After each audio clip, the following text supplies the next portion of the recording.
श्लोक 35 अध्याय तृतीय। श्रेयान् स्वधर्मो विगुणः परधर्मात् स्वनुष्ठितात् स्वधर्मे निधनं श्रेयः परधर्मो भयावहः। इस श्लोक में श्री कृष्ण अर्जुन को कहते हैं, अपने नियत कर्मों को दोषपूर्ण ढंग से संपन्न करना भी अन्य के कर्मों को भली भांति करने से श्रेयस्कर है। स्वीय कर्मों को करते हुए मरना पराये कर्मों में प्रवृत्त होने की अपेक्षा श्रेष्ठतर है, क्योंकि अन्य किसी के मार्ग का अनुसरण भयावह होता है।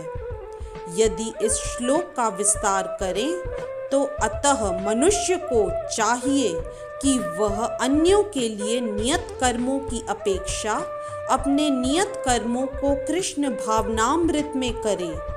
भौतिक दृष्टि से नियत कर्म मनुष्य की मनोवैज्ञानिक दशा के अनुसार भौतिक प्रकृति के गुणों के अधीन आदिष्ट कर्म हैं। आध्यात्मिक कर्म गुरु द्वारा कृष्ण की दिव्य सेवा के लिए आदेशित होते हैं, किंतु चाहे भौतिक कर्म हो या आध्यात्मिक कर्म, मनुष्य को मृत्यु पर्यंत अपने नियत कर्मों में दृढ़ रहना चाहिए। अन्य के निर्धारित कर्मों का अनुकरण नहीं करना चाहिए। आध्यात्मिक तथा भौतिक स्तरों पर ये कर्म भिन्न भिन्न हो सकते हैं, किंतु कर्ता के लिए किसी प्रामाणिक निर्देशन के पालन का सिद्धांत उत्तम होगा। जब मनुष्य प्रकृति के गुणों के वशीभूत हो तो उसे उस विशेष अवस्था के लिए नियमों का पालन करना चाहिए। उसे अन्यों का अनुकरण नहीं करना चाहिए। उदाहरणार्थ, सतोगुणी ब्राह्मण कभी हिंसक नहीं होता, किंतु रजोगुणी क्षत्रिय को हिंसक होने की अनुमति है। इस तरह क्षत्रिय के लिए हिंसा के नियमों का पालन करते हुए विनष्ट होना जितना श्रेयस्कर है, उतना अहिंसा के नियमों का पालन करने वाले ब्राह्मण का अनुकरण नहीं। हर व्यक्ति को एकाएक नहीं, अपितु क्रमशः अपने हृदय को स्वच्छ बनाना चाहिए। किंतु जब मनुष्य प्रकृति के गुणों को लांघकर कृष्ण भावनामृत में पूर्णतया लीन हो जाता है, तो वह प्रामाणिक गुरु के निर्देशन में सब कुछ कर सकता है।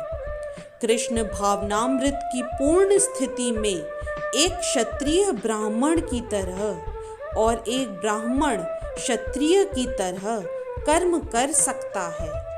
दिव्य अवस्था में भौतिक जगत का भेदभाव नहीं रह जाता।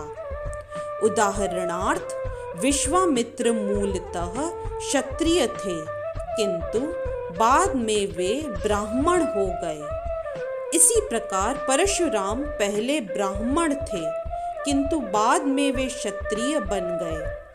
ब्रह्म में स्थित होने के कारण ही वे ऐसा कर सके, किंतु जब तक कोई भौतिक स्तर पर रहता है, उसे प्रकृति के गुणों के अनुसार अपने कर्म करने चाहिए।